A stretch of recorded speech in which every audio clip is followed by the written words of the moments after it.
నమస్తే అండి. నా పేరు కృష్ణ చైతన్య, సిఏ. ఇప్పుడే మనము యూనియన్ బడ్జెట్ చూసాం కదండి.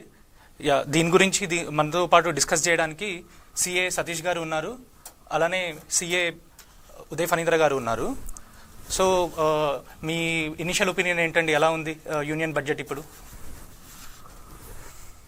ఫస్ట్ ఆఫ్ ఆల్ మన వైకే టీవీ మిత్రులందరికీ నమస్కారాలండి. ఇప్పుడే మనం యూనియన్ బడ్జెట్ కంప్లీట్ చేసాము. మన నిర్మలా సీతారామన్ గారు యూనియన్ బడ్జెట్ ప్రపోజ్ చేశారు. సో దాని మీద మన ఫైన్ ప్రింట్ వచ్చే లోపల we'll just give our inputs on taxation అండి. నా పేరు సతీష్ కుమార్, చార్ట్ అకౌంట్ అండి. ఇప్పుడు మనం ఇవాల్టి బడ్జెట్ని మోర్ దెన్ ట్యాక్స్ రేట్లో వచ్చిన చేంజెస్ కంటే లిటిగేషన్స్ తగ్గించడానికి యూజ్ చేసిన బడ్జెట్గా మనం దీన్ని యూజ్ అనొచ్చండి. దీని ముఖ్యంగా so this is litigation reduction budget అండి.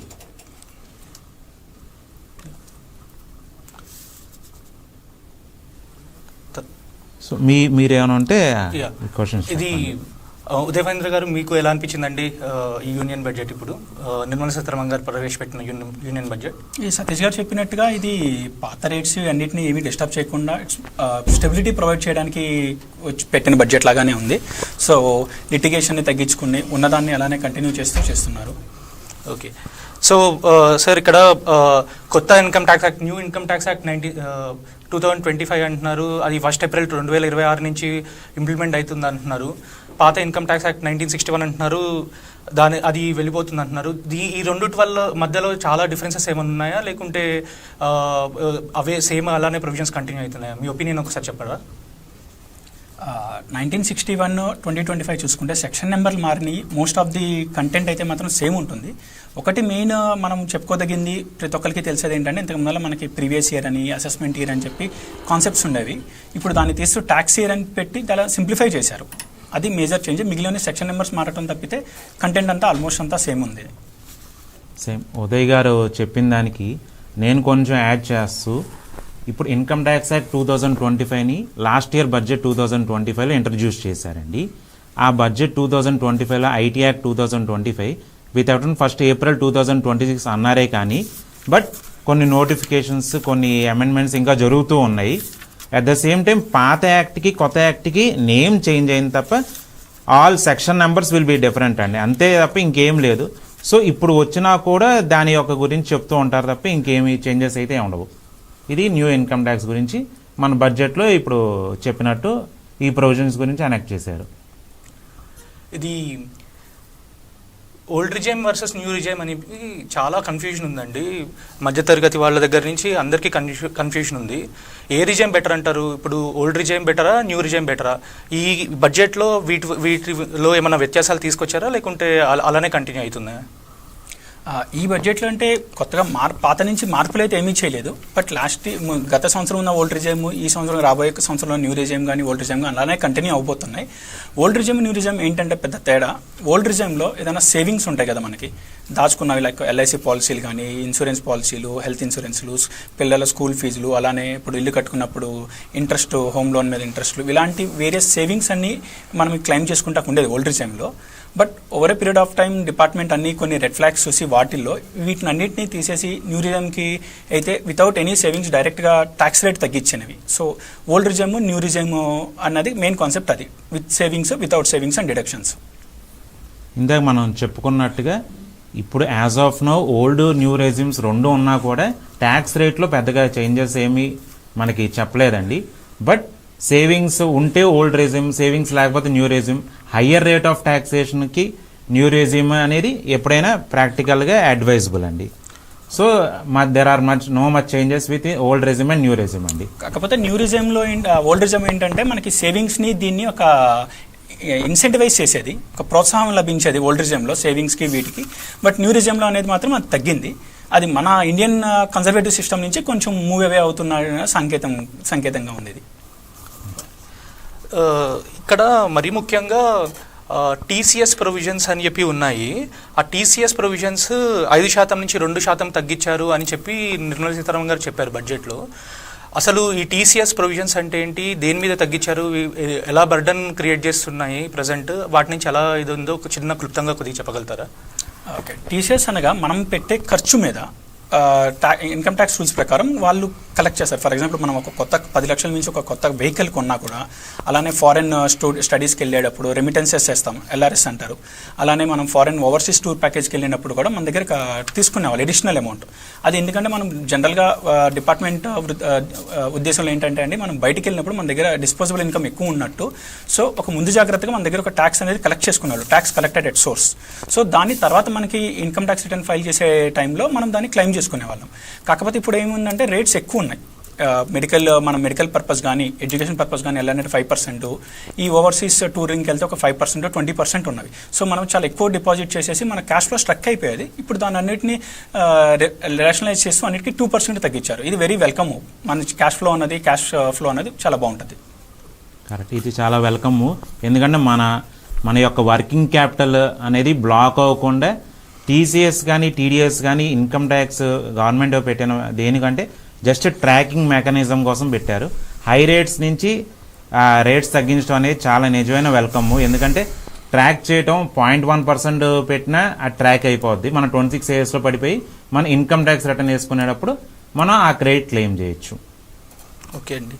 సో ఇప్పుడు ఇది 2% అని చేయడం వల్ల మెడికల్ కానీ ఎడ్యుకేషన్ పర్పస్ కానీ వాళ్ళు వెళ్ళే వాళ్ళకు కూడా ఆ క్యాష్ ఫ్లో అనేది క్రంచ్ లేకుండా ఇంకెక్కువ డబ్బులు వాళ్ళు పంపించుకోవడానికి స్కోప్ ఉంటుంది. ఎందుకంటే ముందు 7% కట్ చేసి ఇచ్చేవాళ్ళు, ఇప్పుడు కొద్దిగా తక్కువ చేస్తారు. సరే అండి, ఇందులో నేను చాలా ఇంట్రెస్టింగ్గా నాకు అనిపించింది డ్యూ డేట్స్ ఎక్స్టెన్షన్ అండి. ప్రతిసారి న్యూస్లో జూలైలో కానీ సెప్టెంబర్లో కానీ డ్యూ డేట్స్ ఎక్స్టెండ్ చేయమని చెప్పి అడుగుతూ ఉంటారు. ఈసారి డ్యూ డేట్స్లో ఏదో రేషనలైజేషన్ వచ్చినట్టుంది. మీ అభిప్రాయం ఏంటండి? డ్యూ డేట్ అంటే ఎలా ఉండేవి, ఎవరెవరికి ఎలా అప్లై అయ్యేవి, ఇప్పుడు ప్రజెంట్ ఎలా అప్లై అవుతున్నాయో కొద్దిగా వివరంగా చెప్పగలుగుతారా? ఓకే, ముఖ్యంగా మాట్లాడుకోవాలనుకుంటే 2 డ్యూ డేట్స్ మనకి చెప్పుకోవాలండి. Audit cases, non audit cases. Settle limits, టర్న్ ఓవర్లు దాటితే ఆడిట్ కేసెస్ వచ్చేవి. అవి మాత్రం 30 September ఉండేవి. మిగిలిన నాన్ ఆడిట్ కేసెస్ అన్ని 31 July మనం రిటర్న్ ఫైల్ చేయాల్సి ఉంటుంది. ఇప్పుడు దాన్ని 31 July కూడా కొన్ని సబ్ పార్ట్స్ చేశారు. లైక్ ఐటీఆర్, మనకి 5 types ఆఫ్ ఐటీఆర్ ఫామ్స్ ఉంటాయి. అందులో ఐటీఆర్ 1 and 2కి 31 July రిటైన్ చేసేసి, నెక్స్ట్ మిగిలిన 3కి మాత్రం 31 August, ఇంకొక 1 month టైం. ఇప్పుడు చూసుకుని every month 31 July, 31 August, 31 September 3 నెలలు వరుసగా డ్యూ డేట్స్ ఉండబోతున్నాయి.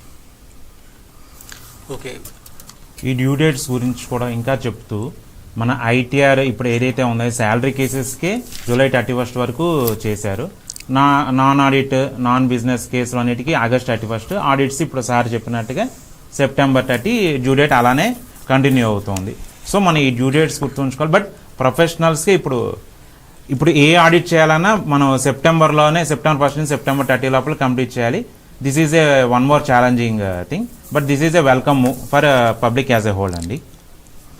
ఓకే సార్, దీంట్లో ఇంకోటి ఫారెన్ అసెట్స్ డిక్లరేషన్ గురించి స్పెసిఫిక్గా చెప్పారండి.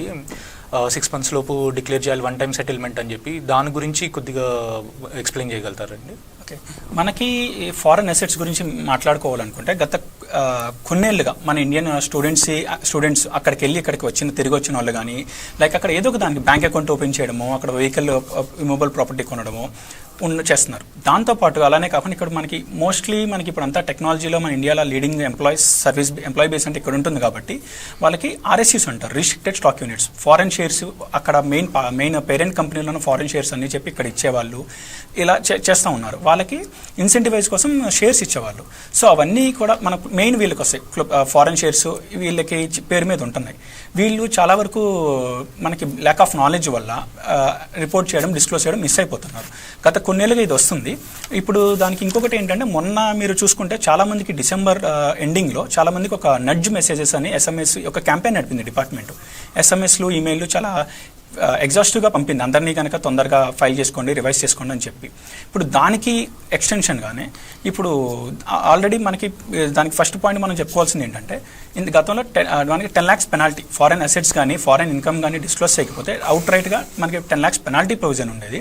ఇప్పుడు దాంట్లో కొంచెము ఏం చేశారంటే, దీంట్లో 3 విషయాలు మాట్లాడుకోవాలి. ఒకటి, అప్ టు 20 lakhs ఉంటే ఫారెన్ అసెట్స్ కనుక ఉంటే దానికి క్రిమినల్ ప్రొసీడింగ్స్ అనేది తీసేశారు. అది retrospective effect from 1st April 2024 నుంచి తీసుకొచ్చారు. దాంతో పాటుగా ఇప్పుడు చిన్న వాళ్ళు ఉంటారు కదా, ఇప్పుడు స్టూడెంట్స్ వెళ్ళి మనం అనుకున్నట్టు యంగ్ ప్రొఫెషనల్స్ మధ్యలో ఇప్పుడు ఒక ప్రాజెక్ట్ కోసం 3 monthsకో 6 months 1 yearకి వెళ్ళేసి వచ్చి అక్కడ బ్యాంక్ అకౌంట్ ఓపెన్ చేయడం, ఇంకోటి అసెట్స్ పెట్టుకుంటారు కదా, వాళ్ళకి ఎక్కువ మనకి ఇబ్బంది పెట్టకుండా ఉండకుండా 1 crore లోపు కనుక ఫారెన్ అసెట్స్ కానీ ఇన్కమ్ ఉండి అండ్ గతంలో ఫారెన్ అసెట్స్ డిస్క్లోజ్ చేసి ఇన్కమ్ డిస్క్లోజ్ అయిపోయినా, అలానే ఇన్కమ్ డిస్క్లోజ్ చేసి అసెట్స్ డిస్క్లోజ్ అయిపోయినా, లేదా రెండో డిస్క్లోజ్ అయిపోయినా కూడాను ఇప్పుడు వాళ్ళకి 1 crore లోపు ఉంటే 30% ఇన్కమ్ అడిషనల్ ట్యాక్స్ ప్లస్ పెనాల్టీతో కనుక కట్టుకునేటట్టు 1-time సెటిల్మెంట్ స్కీమ్ తేబోతున్నారు ఫర్ 6 months అని. అది మనకి ఫైన్ ప్రింట్ వచ్చాక దాని డీటెయిల్స్ గురించి మనకి తెలుస్తుందండి. ఇది ఫైన్ ప్రింట్ కోసం ఇప్పుడు మనం వెయిట్ చేస్తున్నాం. But this is really A welcome move అండి. ఇప్పుడు దాకా ఈ స్టూడెంట్స్ని వీళ్ళ మీదే ఎక్కువ ఫోకస్ చేయకుండా జనరల్గా పెట్టారు. But small taxpayers, small business holders, students ఏదైతే ఫారెన్ అసెట్స్ ఎలా డిక్లేర్ చేయాలి, మొన్న ఉదయ్ గారు చెప్తున్నట్టు మొన్న చాలామందికి మెసేజ్లు వచ్చాయి డిసెంబర్ ఎండింగ్లో, ఇలా ఫారెన్ అసెట్స్ ఏమైనా ఉంటే అని మీరు డిక్లేర్ చేయకపోతే ఒరిజినల్ రిటర్న్లో రివైజ్ రిటర్న్స్ వేసుకోమని ఇండియా మొత్తం వచ్చినప్పుడు సో చాలామంది ప్యానిక్ అయ్యారు. సార్ ఇది ఏంటి సార్ మెసేజ్, ఇప్పుడు నేను రివైజ్ రిటర్న్ వేయాలా అండి. సో మనం ఆల్రెడీ డిక్లేర్ చేసి ఉంటే నో ప్రాబ్లం, డిక్లేర్ చేయబట్టి ఇప్పుడు డిక్లేర్ చేయండి అన్నారు. బట్ ఇప్పుడు ఈ 6 months స్కీమ్ అనేది వచ్చిన తర్వాత ఇది చాలా మందికి యూస్ఫుల్ అవుతుంది. But unless and until we receive fine print డీటెయిల్డ్గా తరోగా దీని ఫైన్ ప్రింట్ వస్తే మనం ఇంకా డీటెయిల్డ్గా దీని యొక్క బెనిఫిట్స్ మనం విజిబుల్ చేయొచ్చండి. సార్ ఇక్కడ income tax returns due dates గురించి మాట్లాడేటప్పుడు రివైజ్డ్ రిటర్న్ అని చెప్పి నిర్మలా సీతారామన్ గారు ఒక డ్యూ డేట్ ఎక్స్టెండ్ చేశారు. అది ఎలా ఉండేది, ఇప్పుడు ఎలా ఉండేది, దాన్ని ఎలా మార్చారు, అది ఎలా బెనిఫిట్ అవుతుంది, అలానే ఏదో లేట్ ఫైలింగ్ ఫీ అని కూడా మాట్లాడారు. ఒక్కసారి దాని గురించి మీరు చెప్పగలుగుతారండి. ప్రస్తుతం మనకి ఇందాక మాట్లాడుకున్నట్టుగా మనకి 31st July అలానే ఏదైతే డ్యూ డేట్ ఉందో ఆడిట్ కేసెస్కి 30th October అయితే ఉందో అందులో మనకి ఏదైనా పొరపాట్లు ఉన్నా, ఏదైనా మనం మిస్ అయినా ఇంకోటి అయినా కూడా రివైజ్ చేసుకునే అవకాశం ఉంది. అది ఇప్పుడు డిసెంబర్ అదే ఇయర్ December 31st వరకు లోపు చేసుకోవాలండి. కాకపోతే ఇప్పుడు ఆ టైం లైన్ చాలా కన్స్టెంట్ అయిపోవడం ఇదైపోవడం వల్ల మన ఇన్కమ్ ట్యాక్స్ డిపార్ట్మెంట్ ఇప్పుడు అది 31st March with some additional fees పెంచుతారని చెప్పి వాళ్ళు బడ్జెట్లో అనౌన్స్ చేశారు. That is a very welcome move. And that to Uday గారు చెప్పిన దానికి అనలైజ్ ఎక్స్ట్రా చెప్తూ దాంట్లో ఇంకేమంటాడంటే రీఅసెస్మెంట్స్లో ఇన్ ద బడ్జెట్ స్పీచ్లో మన ఫైనాన్స్ మినిస్టర్ గారు ప్రపోజ్ చేస్తున్నప్పుడు 31st December ఉండే రివైజ్ రేట్ను 31st March వరకు ఎక్స్టెండ్ చేశారండి. ఇది చాలా వెల్కమ్. ఎందుకంటే అన్నీ మీరు చూస్తే డ్యూ డేట్స్ జూలైలో ఒకటి, ఆగస్టులో ఒకటి, సెప్టెంబర్లో ఒకటి, అక్టోబర్ నవంబర్లో ఇంటర్నేషనల్ ట్యాక్సేషన్, ఇలా ప్రతి డ్యూ డేట్స్లో ఉండి కొన్నిసార్లు మిస్ అవుతూ ఉంటాం. సో మనం ఏదైనా రివైజ్ చేసుకోవాలి రిటర్న్ అనుకునేటప్పుడు మనం 31st March వరకు మనం ఏదో చెప్పిన ఎడిషనల్ ఇంట్రెస్ట్ కానీ ఎడిషనల్ లేట్ ఫీ నామినల్గా చెప్పినట్టుగా మనం అది పే చేసి 31st March వరకు రివైజ్ రిటర్న్ అనేది మనం ఆప్ట్ చేసుకోవచ్చు అండి. ఇది ఒక చిన్నదండి, నాకు చాలా రిటర్న్స్ గురించి మాట్లాడుతున్నారు. ఒకటి నార్మల్ ఇన్కమ్ ట్యాక్స్ రిటర్న్ అని, తర్వాత రివైజ్డ్ రిటర్న్ అని, తర్వాత అప్డేటెడ్ రిటర్న్ అని, ఇలా చాలా మాట్లాడుతున్నారు. ఒక్కొక్క దానికి వ్యత్యాసం ఏంటి? Revised normal income tax return ఏంటి, 31st July due date, 31st August due date అంటే ఏంటి, తర్వాత రివైజ్ రిటర్న్ అంటే ఏంటి, తర్వాత అప్డేటెడ్ రిటర్న్ అంటే ఏంటి, ఇప్పుడు మళ్ళీ ఏదో రీఅసెస్మెంట్ ప్రొసీజర్స్ మధ్యలో ఏదన్నా నోటీస్ వస్తే అప్డేటెడ్ రిటర్న్ ఫైల్ చేయొచ్చు అని చెప్పారు. ఒక్కసారి మూడిటికి వ్యత్యాసము, తర్వాత కొత్త చేంజెస్ అమెండ్మెంట్స్ ఏమి ఉన్నాయో దాని గురించి ఒక్కసారి మీరు చెప్పగలరా అండి? మనం క్లుప్తంగా చెప్పాలంటే ఫస్ట్ ఇన్కమ్ ట్యాక్స్ ఫైల్ ఏదైతే చేస్తామో దాన్ని మామూలుగా ఇన్కమ్ ట్యాక్స్ రిటర్న్ అంటాము. ఇప్పుడు ఇన్కమ్ ట్యాక్స్ రిటర్న్లో ఏదన్నా ఇందాక అన్నట్టు ఏదన్నా పొరబడి మనం ఏదన్నా మిస్ అయినా, ఇంకోటి ఎక్కువ తక్కువ ఏదన్నా ఉన్నా మనం రివైజ్ చేసుకునే ఆప్షన్ని రివైజ్ రిటర్న్ అంటాము. ఇప్పుడు మనం మాట్లాడుకున్నట్టుగా రివైజ్ రిటర్న్ గడువు అనేది ఇప్పుడు 31st December వరకు ఉంది. అది ఇప్పుడు మార్చ్ వరకు పెంచారు. ఈ టైం లిమిట్ తర్వాత మారినా కూడా మనకి ఇక్కడ అప్డేటెడ్ రిటర్న్ అని ఫైల్ చేసుకునే ఒక ఫెసిలిటీ ఉంది. బట్ అప్డేట్ రిటర్న్లో ఏంటంటే అండి మనకి రిఫండ్ క్లైమ్స్ కానీ ఇలాంటివి రావు. ఓన్లీ ఇన్కమ్ పెరిగితేనే, గతంలో అసలు ఏమీ రిపోర్ట్ చేయకుండా కొత్తగా ఇన్కమ్ రిపోర్ట్ చేసినా, లేదంటే గతంలో ఇన్కమ్ రిపోర్ట్ చేసిన ఇన్కమ్ కంటే కొత్తగా పెరిగిన ఇన్కమ్ని రిపోర్ట్ చేయడానికి అప్డేటెడ్ రిటర్న్ వాడుతాం. ఆ అప్డేట్ రిటర్న్ కూడా ఇప్పుడు టైం లైన్స్ ఉన్నాయి. గతంలో ఓన్లీ 2 ఏళ్ళకి సరిపడా ఉండేది. ఇప్పుడు గత బడ్జెట్లో అంటే 2025-26కి సంబంధించిన బడ్జెట్లో దాన్ని 4 ఏళ్ళకి పెంచారు. బట్ ఇందులో ఒక క్యాచ్ ఏంటంటే అండి మనకి అసెస్మెంట్ ప్రొసీడింగ్స్ అంటారు. ఏదైనా డిపార్ట్మెంట్ మనకి మీద నోటీస్ ఇష్యూ చేసి అసెస్మెంట్ కనుక స్టార్ట్ చేస్తే అప్డేటెడ్ రిటర్న్ ఫైల్ చేసుకునే ఫెసిలిటీ లేదు. బట్ ఈ బడ్జెట్లో ఇవాళ అనౌన్స్ చేసిన బడ్జెట్లో అసెస్మెంట్ ప్రొసీజర్స్ ఓపెన్ చేసిన తర్వాత కూడా with additional penalty, additional fees మనకి అప్డేటెడ్ రిటర్న్ ఫైల్ చేసుకునే ఫెసిలిటీ కూడా కల్పించారు. ఈ అప్డేటెడ్ రిటర్న్లో కూడా కొంచెం యాడ్ ఆన్ చేస్తూ ఈ అసెస్మెంట్ అంటే స్క్రూటినీ, ఎవరిదైనా కేసు స్క్రూటినీ పడింది అనుకోండి, మనం 143(1) కానీ 143(3) కానీ అలా స్క్రూటినీ నోటీసులు ఇష్యూ చేస్తే కనుక, ఇష్యూ చేసిన తర్వాత మనం ఇంకా రిటర్న్స్ కానీ వేసుకోవడానికి వీల్లేదు. సో నోటీస్ ఇష్యూ చేసినా కూడా మీరు ఇంకో రిటర్న్ వేసుకోవడానికి మనకి ఈసారి మనకు వెసులుబాటు అనేది ఇచ్చారు. కొన్ని కేసుల్లో నోటీస్ ఇచ్చిన దాంట్లో కొన్ని హై లెవెల్లో కొన్ని డిస్క్లోజ్ చేయడానికి ఉండదు. సో మన అప్డేట్ రిటర్న్ వేసి మనంతటా మనమే డిస్క్లోజ్ చేసుకోవచ్చు. అడిషనల్ పెనాల్టీ 25%, 50%, 60%, దానికి ఇంకో ఎక్స్ట్రా 10% కట్టి మనకి ఆ వెసులుబాటు అనేది మనకి ఇవ్వడం జరిగిందండి. This is really welcome move అండి with respect to assessment in update return అండి. సార్, ఇది నాన్ రెసిడెంట్స్ సెల్లర్స్ వాళ్ళు ఇండియాలో ఏదైనా ప్రాపర్టీ అమ్మితే టీడీఎస్ కట్ చేయాలి అని చెప్పి అనేవాళ్ళు. దాంట్లో కూడా ఏదో అమెండ్మెంట్ నిర్మలా సీతారామన్ గారు తీసుకొచ్చారు, ట్యాన్ బేస్డ్ నుంచి పాన్ బేస్డ్కి వెళ్తుందని.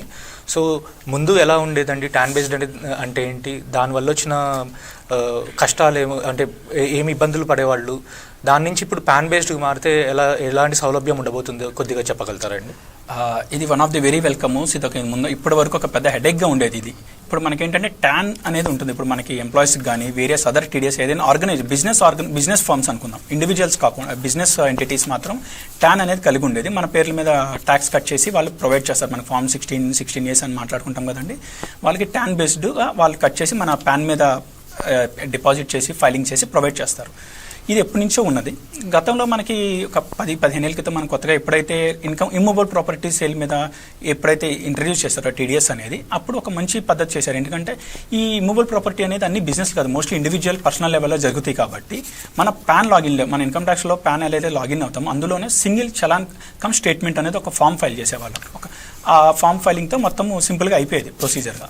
బట్ అది రెసిడెంట్స్కి అయితే, నాన్ రెసిడెంట్స్కి అయితే క్యాచ్ ఉండేది. అమ్మేవారు ఇప్పుడు స్థలాలు కానీ పొలాలు బిల్డింగ్స్ ఏదైనా సరే అమ్మేవారు కనుక నాన్ రెసిడెంట్ అయి ఉండి కనుక ఉంటే, ఈ ఇండివిజువల్ ఇక్కడ ఎవరైతే కొంటున్నారో వాళ్ళు ట్యాన్ అప్లై చేసి ట్యాన్ మీద ఇచ్చి మళ్ళీ ఒక సపరేట్ చలాన్ సపరేటు, మళ్ళీ ఫైలింగ్ సపరేటు, మళ్ళీ ఫామ్ అనేది ఇంకోటి సపరేట్గా ఉండేది. ఇది ఒక లెందీ, టైం కన్స్యూమింగ్ అండ్ ఫ్రాంక్గా చెప్పాలంటే అది ఒక పెద్ద హెడేక్ ప్రాసెస్ ఉండేది. ఆ ప్రాసెస్ని అంతా సింప్లిఫై చేస్తూ, ఎలాగైతే ఇప్పుడు రెసిడెంట్స్ మధ్య డీలింగ్స్ ఎలా అయితే అవుతున్నాయో అలాగే non resident seller, resident buyer మధ్య అయ్యే డీలింగ్ని కూడా అలా చేయాలని చెప్పి ఇప్పుడు నిర్మలా సీతారామన్ గారు చెప్పారు. కాబట్టి దట్ ఈస్ వెరీ వెల్కమ్ అండి. అంటే ఇప్పుడు మన నాన్ రెసిడెంట్స్ ఏదైనా ప్రాపర్టీస్ అమ్మినప్పుడు వాళ్ళకి టీడీఎస్ డిడక్ట్ చేస్తూ ఉండాలి. సో వాళ్ళకి టీడీఎస్ డిడక్ట్ చేసే దాంట్లో కూడా మనకి చాలా ఫ్లెక్సిబిలిటీ ఇచ్చి, బాబు ప్రతిసారి మీరు ట్యాన్ నెంబర్ అప్లై చేయక్కర్లేదు, 16B జనరేట్ చేస్తాం అని చెప్పి చాలా ఇప్పుడు ఇవాళ బడ్జెట్ స్పీచ్లో మనం దాన్ని క్లియర్గా మనకి నిర్మలా సీతారామన్ గారు చాలా వెల్కమ్ మూవ్ అనేది ఇవ్వడం జరిగిందండి. This is really welcome move అండి. సార్, ఇది చాలా చోట్ల నిర్మలా సీతారామన్ గారు బడ్జెట్ స్పీచ్లో ఇన్కమ్ ట్యాక్స్ గురించి మాట్లాడేటప్పుడు డీక్రిమినలైజేషన్ అని చెప్పి, పెనాల్టీ ప్రొవిజన్స్ని ఫీ అని చెప్పి ఇలా అని చెప్పి మాట్లాడారు. సో దాని గురించి మీ ఒపీనియన్ ఒకసారి చెప్పరా అండి?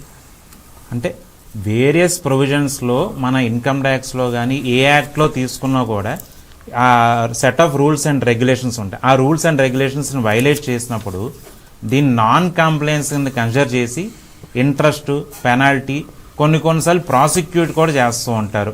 చిన్న అమౌంట్స్ కూడా ప్రాసిక్యూట్ చేసిన సందర్భాలు చాలా ఉన్నాయి. ఇది 3,000, 4,000 అమౌంట్ డీవియేషన్ ఉన్నా కూడా number of days of delay బట్టి ప్రాసిక్యూట్ చేశారు. బట్ సో ఇలాంటి అన్ని సెక్షన్స్ని కలిపి, అన్ని యాక్ట్స్ కలిపి, అన్ని రూల్స్ అండ్ రెగ్యులేషన్స్ కలిపి, సో ఇంప్రిజన్మెంట్ అనేది 2 ఏళ్ళు మించి ఉండదు.